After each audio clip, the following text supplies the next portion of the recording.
Tomorrow is Super Tuesday. The Greece border is overflowing right now, and the future of no cashiers is quickly becoming a reality. I'm Anthony Anderson. And I'm Aspen Green. These are tonight's lead stories.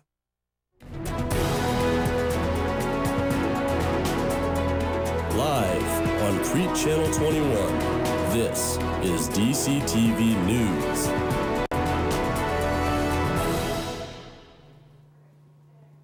Police in Macedonia fired tear gas and stun grenades at hundreds of refugees on the Greek side of the Greek-Macedonian border as they broke through the gate today. The protesters who've been waiting to enter Macedonia to continue their trek through the Balkans chanted "Open the border" and threw stones at Macedonian police. Meanwhile, police in France have begun dismantling a refugee camp in Calais after a court ruled that the shanties could be taken down. With the southern states preparing for Super Tuesday tomorrow, the candidates are getting in their last campaigning before the big vote. Donald Trump is getting railed for allegedly refusing an endorsement by former Ku Klux Klan leader David Duke. While Trump claims he knows nothing of Duke, the other candidates are calling him out for this on social media. Trump isn't only getting criticized by his own party, but Democratic candidate Hillary Clinton has changed her tactics to focus on dismantling the Republican candidates. Competing Democratic candidate Bernie Sanders is also on the same path and asking his supporters to continue donating money to the cause. He hopes to raise $40 million by the end of today. President Barack Obama awarded the nation's highest military honor to a Navy SEAL who participated in a 2012 raid that rescued an American hostage in Afghanistan. Senior Chief Special Warfare Operator Edward Byers Jr. is the first living active duty member of the Navy to receive the award in 4 decades. Obama says the ceremony gives Americans the chance to get a glimpse of a special breed of warrior who so often serves in the shadows. The rescue was undertaken by members of the Navy's infamous SEAL Team 6. The Supreme Court decided today that they will not hear a free speech debate concerning the rights of students in public education.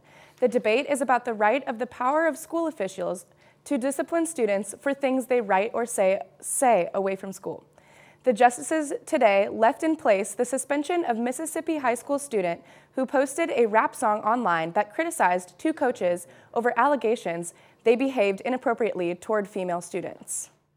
Are you a night owl and would you prefer to go to the grocery store at 3 in the morning but without people there to interact with? Well, now Sweden's in a small town called Viken. A Swedish IT specialist created a convenience store that has no cashiers or human workers. Customers simply download the store's app to their phone and use it to unlock their doors and scan their purchases. Then they are billed a monthly invoice for the items they take, with 6 surveillance cameras discouraging stealing. Well, folks, what a time to be alive. And what a time to be alive it is, Ryan, in terms of the weather. Last week was so wonderful. Are we going to be looking at more spring-like temperatures? Yeah, it's going to keep warming up throughout the week. It'll be pretty nice, not too much to worry about. So we'll have that and the rest of the forecast when DCTV returns. All right, it was fairly nice out today. We had some 68 degrees is what we were. Had a nice high today. It's currently about 46 degrees. Nice and sunny. It's basically what we're going to be seeing all week long, just fair temperatures throughout the day. Now we can go and look at what's been going around today. This is what, there might be some rain moving forward. The snow, it could turn into some rain late tonight or tomorrow, but it's basically going to be nice and fair throughout the week. And headed into tomorrow, it's basically going to be clear, and we can see some of this cloudiness could turn into a little bit of rain, but highly doubtful. But so we'll probably have a pretty nice day and week throughout the week so far. Heading into the week forecast, like we said, tomorrow may have a little bit of wind, but it'd be in the 40s, similar to today. Wednesday, we could get into the 60s. Thursday, back to the low, the high 40s, and then Friday we'll start heading up into the weekend, high 50s, and then into the weekend we will be in the low 60s again. Well, you know, we have to deal with a chilly tomorrow, but it looks like the weekend will repay us for that. It'll be warming up for you, so. All right, well, there you go. Like a lamb. That's right. You know what the other part of it is, out like a lion, so we'll see. It's a friendly lion, though. Is it a friend that... It blows kisses. Ever wonder what it takes to become a police dog? Well, the Gary and Mary West Regional Canine Training Center in Omaha is the start of these puppies' journey to their hazardous job. The dogs spend 16 weeks here learning how to lead uniformed patrol officers, detectives, and SWAT teams in different situations. This includes finding evidence such as drugs, protecting handlers from gunfire, and detecting explosives. The Omaha police sergeant says a police dog is one of the greatest tools an officer can have. Lincoln City officials say the city plans for a futuristic mass transit system that would change the way Lincoln drives forever. This plan talks about 50 electric-powered driverless shuttles downtown and 650 driverless passenger cars across the city. The officials say this could be a reality within 3 years if the city wins the Smart City Challenge issued by the U.S. Transportation Department. The department would provide a $50 million grant, but nearly 80 cities compete to win it each year. The finalists will be announced mid-March. Mala Yousafzai will speak in Omaha this July. The Nobel Peace Prize winner, who advocates for girls and women and education, will be attending a fundraising lunch for Girls, Inc. Yousafzai won the 2014 prize for advocating girls' education after she was shot on a school bus in Pakistan. Past speakers for the luncheon include President Barack Obama and former President Bill Clinton, and more. Today, we would like to introduce to Doane Weekly a segment called Join the Conversation. The senior student media class is working on a semester-long project to inform the community on politics. During this section, each week a new hot issue will be debated by 2 students who represent both sides of the issue. Senior Joseph Couch will be discussing the issue from a liberal perspective, while sophomore Anna Bowerly will take it from a conservative side. Today's topic is free or reduced higher education. Bowerly will start with you, and for the first question is, why don't you support free or reduced college education? It's really great to be here, and thanks for this great question. So in response, I would say that, well, first of all, there are kind of 2 different questions here, because while I don't support free college tuition, I do think there are some avenues where we could take place for reduced college tuition. And I am an advocate for not free tuition for public or private universities, but for the expansion of trade schools and more vocational training. I also think that instead of using money for college, we should focus on strengthening our high school education programs, which would take the power back to the states and take it away from the federal government. Okay. And Joseph, do you have anything to add or counter? I just think we all can agree that having an educated populace is a good thing. And when student debt is in the trillions, when it's higher than credit card debt and mortgage debt, that is a huge problem for our country that needs to be fixed. Okay. And the next question, we'll start with you, Joseph. What will be the biggest outcome if free or reduced college passes? Well, hopefully the biggest outcome would be a more educated populace. But that might not necessarily be the case. I can clearly see the other side, where regulating this market too heavily might stifle it, and the public universities would run into a lot of problems competing with the private universities would run into a lot of problems competing with the public universities. But the main goal here would be to get everyone a quality education. Okay. And Anna, would you like to add anything? Yeah, I would agree with a lot of the stuff Joseph said. I'm hesitant to support this because there are a lot of uncertain economic implications of this, and obviously where is this money going to come from is an issue for a lot of people, and for me as well. I'm not super knowledgeable about economics, so I can't give you specifics, but basically older people are going to be paying for the education of younger people, which is not a bad thing, but starting that program I think is going to be very challenging, and getting it initially implemented is going to be a very big challenge. Okay. And the third question will begin with you, Anna. Which candidates align with your beliefs, and what are they doing about it? I support Florida Senator Marco Rubio, and his stance on education is very much one that I'm in line with. He is a proponent of increasing vocational training. He said a quote very early on in his campaign, we need fewer philosophers and more welders, and I like philosophy, so I don't like that part, but I would agree that we do need to increase vocational training for people that don't want to have the time commitment of spending 4 years or 6 years or whatever to get a degree, but just want to go right to work. But to better prepare them for that, sending them to a 2-year or vocational or trade school would be a fantastic way to boost those jobs. Okay, and Joseph, what candidates align with your beliefs, and what are they doing about it? While I think Hillary Clinton is doing more than any Republican candidate to ensure that students suffer less through student debt, I don't think her plan is economically viable as the plan proposed by Bernie Sanders.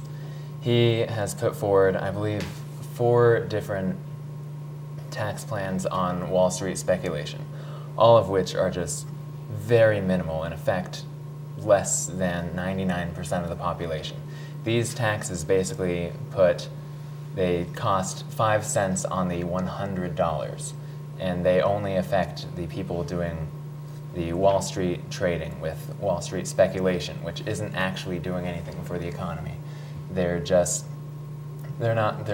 betting on money, and with this tiny tax, it hardly affects the industry and adds so much money that pays for his, I believe, $1 trillion plan to eliminate public school tuition. All right. And for the last question, and we will begin with you, Joseph, what else do you have to add about this topic? Well, as I've said, I think that if public school was more accessible to more young people, we would have a lot more people involved in these conversations right now, and we'd be able to have a more educated debate over whether or not we need more educated debates, which I feel like if we can answer that question now, we can answer the previous question. Okay. And Anna, do you have anything to add? Yeah, I think this is really important to be talking about, and no one would argue that free college is on the surface a bad thing, but there are a lot of other things we need to consider, and except for just thinking when we hear free college, well, there are lots of other things that go into play, and so I think people get excited when they hear free college, especially college students, and if you can't, or if people that believe that can't back it up with some reasoning why I'm hesitant to listen to why they want free college, but I'm glad these debates are happening, and I would agree with Joe. More educational debates can only help us. Thank you so much to our 2 political hosts, and remember, if you ever want to join the conversation, tweet at DCTV with your question or comment and use the hashtag #JoinTheConversation. The following week after spring break's topic will be over immigration. Thank you again, Joe and Anna. Looking forward to seeing you in a couple of weeks. As for sports, we've got track and wrestling heading to nationals, plus some softball getting started with their season. We'll continue with DCTV Sports when we return. Doane softball continued their season at home against York College Saturday. The games were played at Tuxedo Park rather than the Ledden softball field because of wet field conditions. The Tigers won 2 games by mercy rule, which shortened each game to just 5 innings. In the opener, the Tigers scored in 3 out of the 4 innings they had to play in. After a 9-0 win in the first game, the Tigers were back at it again with a 10-2 score. On the season, Doane softball has won 5 and lost 2 with no games yet against conference opponents. Following the departure of basketball coach Jim Weeks, it didn't take long for the athletic department to name Ian McKeithen as the new head coach of the men's basketball team. McKeithen joined the Tiger staff this fall as an assistant coach and served as the interim head coach this week until the official announcement Friday. Familiar with NAIA because of his playing days at Doane rival Dakota State University, McKeithen has a lot of coaching experience, starting with student coaching in college to serving as an assistant coaches at Augustana University in South Dakota, Dakota State, and Iowa Wesleyan University. In addition, McKeithen served as the basketball operations intern for the Minnesota Timberwolves. In his playing career, he scored over 1,000 points, shooting 45.9% over 59 games. McKeithen said he wants to thank Coach Weeks for bringing him in as a head coach. In the last 30 games, the Tigers have only won 10, so McKeithen's job will be to turn the basketball program around. His last winning season was 2012. In Doane Track Thursday, the U.S. Track and Field and Cross Country Coaches Association announced Athletes and Coaches of the Year awards for the NAIA. Of those, Doane Track head coach Ed Fye was named the Midwest Region Coach of the Year for both the men's and women's track teams. Fye also won the GPAC Coach of the Year award for men's and women's, sweeping the conference crowns at the GPAC Championship. He has received these honors back-to-back in the last 2 years. The men's track team has 14 top 10 NAIA performers and is ranked second nationally, while the women's squad has 18 performances in the top 10 of the NAIA. In addition to Coach of the Year, Doane took home an Athlete of the Year award with freshman Paige Herbert for the Midwest region. Herbert leads the NAIA in the pentathlon with over 3,600 points.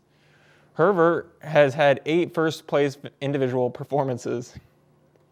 On a similar note, senior Cale Wolkin was awarded the NAIA Athlete of the Week award for his performance at the conference championships.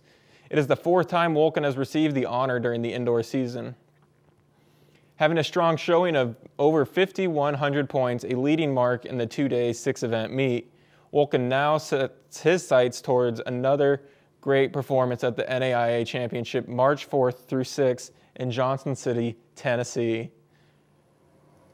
Wednesday, the Greater Plains Athletic Conference all-conference list was announced for wrestling. Seniors Kevin Corbett, Cody Linton, and sophomore Martin Phillips received GPAC honors.